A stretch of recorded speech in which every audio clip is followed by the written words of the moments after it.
പ്രിയമുള്ളവരെ, അടുത്തതായി നമുക്ക് സന്ധ്യയ്ക്ക് ഏറ്റവും പ്രിയപ്പെട്ട ഐറ്റമായ പൈനാപ്പിൾ മധുര പച്ചടി എങ്ങനെയാണ് തയ്യാറാക്കുന്നതെന്ന് നോക്കാം. ആദ്യമായി നമ്മൾ ഉരുളിയിലേക്ക് കുറച്ച് നെയ്യ് ചേർക്കുന്നു. അതിലേക്ക് ചെറുതായി അരിഞ്ഞു വെച്ച പൈനാപ്പിൾ, അത് വേഗം വേവാൻ വേണ്ടിയാണ് നമ്മൾ ചെറുതായിട്ട് വളരെ നൈസായിട്ട് അരിഞ്ഞു വെച്ചിരിക്കുന്നത്. അത് കുറച്ച് വെള്ളം,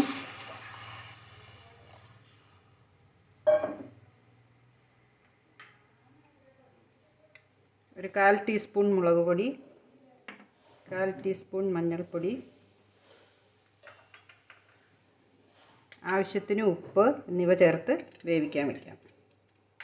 അപ്പോൾ നമ്മുടെ പൈനാപ്പിൾ ഏകദേശം വെന്ത് വെള്ളം വറ്റി വന്നിട്ടുണ്ട്. അപ്പോൾ നമുക്കതിലേക്ക് കുറച്ച് ശർക്കര പാനി ചേർത്ത് കൊടുക്കാം.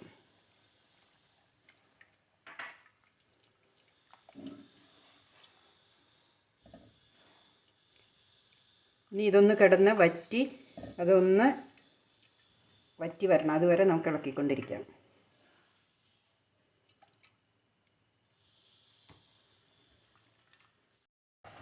അപ്പോൾ നമ്മുടെ പൈനാപ്പിൾ ശർക്കരയിൽ കിടന്ന് വരണ്ട് വന്നിട്ടുണ്ട്. ഇപ്പോൾ നമുക്ക് അരപ്പ് ചേർക്കാം. അരപ്പ് എന്ന് പറയുന്നത് ഒരു 1/4 മുറി തേങ്ങ ചിരകിയതും അതിൻ്റെ കൂടെ ഒരു 1/2 ടീസ്പൂൺ കടുക് കൂടെ ചതച്ചെടുത്തതാണ്. അത് നമുക്ക് ചേർത്ത് കൊടുക്കാം. അതിനോടൊപ്പം തന്നെ ഒരു 5-6 മുന്തിരിങ്ങ, ഇത് വേവേണ്ടതില്ല, അതുകൊണ്ടാണ് ഇപ്പോൾ ചേർക്കുന്നത്. ഒരു 5-6 മുന്തിരിങ്ങയും കൂടി അതിൽ ചേർത്ത് കൊടുക്കണം.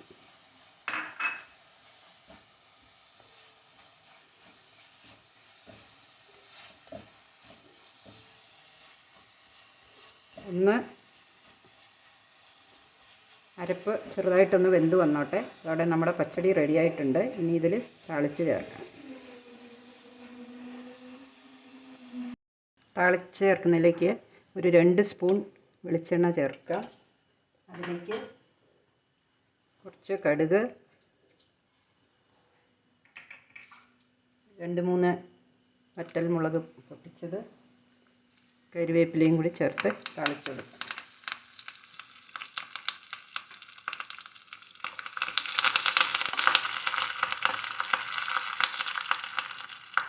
കടുക് പൊട്ടി വരുമ്പോൾ നമുക്ക് ഈ താളിച്ചത് നമ്മുടെ പച്ചടിയിലേക്ക് ചേർത്ത് കൊടുക്കാം.